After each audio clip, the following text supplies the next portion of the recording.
Vidi video. I came, I saw, I videoed. I'm Diane Curran, and in this series, we are exploring ancient and modern history in search of what makes marketing tick. So let's wander over to Mount Olympus, playground of Greek gods and goddesses. It's a real mountain, of course.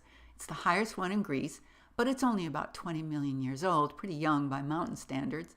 And as recently as 1 million years ago, it was covered in glaciers. But we're going to go beyond time and take a look at its ancient residents, the 12 Olympian gods and goddesses who lived in high drama, led by the imperious Zeus, he of thunderbolts and virile passions. Zeus, the first cause, the prime mover, for what thing without Zeus is done among mortals, wrote Aeschylus in ancient days.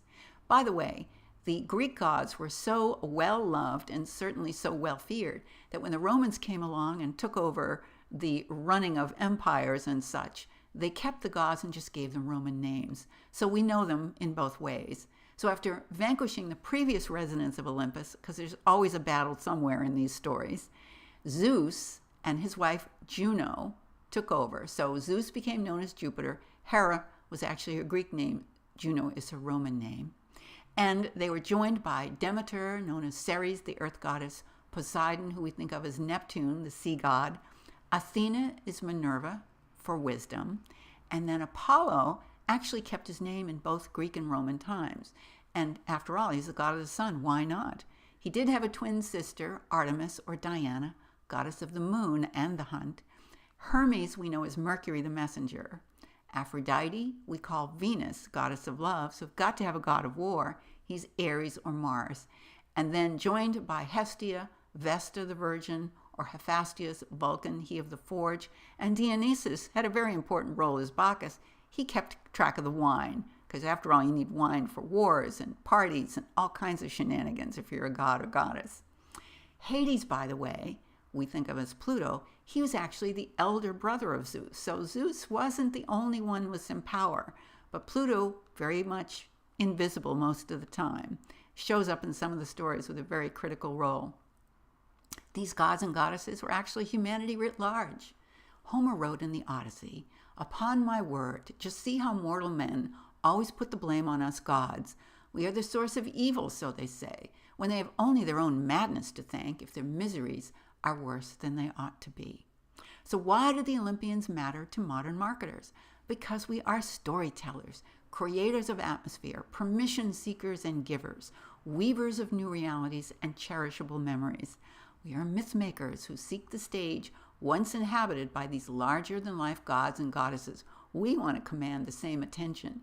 They who symbolized all that humanity aspired to, possessing attributes that human beings secretly saw within themselves or felt exceeded their reach. These gods and goddesses symbolize the stories we love, the conflicts we endure, the emotions we are tossed by, the desires we are subject to then and now. We marketers would do well to pay attention to these stories because they resonate deep within humanity's heart. Marketers take heed.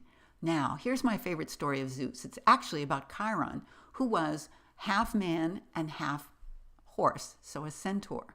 Now, this Chiron was the wisest of all the centaurs. He had perfect knowledge. He had perfect power. But, like so many gods and goddesses, was hung up with various battles and one day got wounded so deeply that even he could not heal himself with his perfect knowledge. He also could not die because he was immortal. It became too much for him to endure, so he petitioned Zeus, "Please take away my immortality." Zeus said that's not going to do because humanity will never look up to gods and goddesses that die. So no, your request is not granted. Well, this caused Chiron no end of upset. And as he endured his pain, he began to look at humanity quite differently. Because humanity didn't have perfect knowledge, they certainly didn't have immortality, and yet they kept on going. So he suddenly started to find compassion growing in his heart. Well, Zeus was not without his observational powers, and he saw this growing in the heart of Chiron. And so he took pity on him and threw him up into the sky as a constellation, where the pain was released, but his immortality now shone down as compassion on humanity. So it's extraordinary to see the kinds of tales we weave about human attributes and about those that we consider perhaps bigger than humanity can sometimes handle. The lesson for marketers: even seeming invincible beings have vulnerabilities. True compassion is both powerful and transcendent. So Veni Vidi Video is about making marketing creative. We're going to keep hopping into our time machine in the quest for more heroics, harrowing tales, and time-tested themes to bring to our modern marketing world. I'm Diane Curran, inviting you to subscribe to our channel now for more new videos to refresh your marketing ideas at your own pace.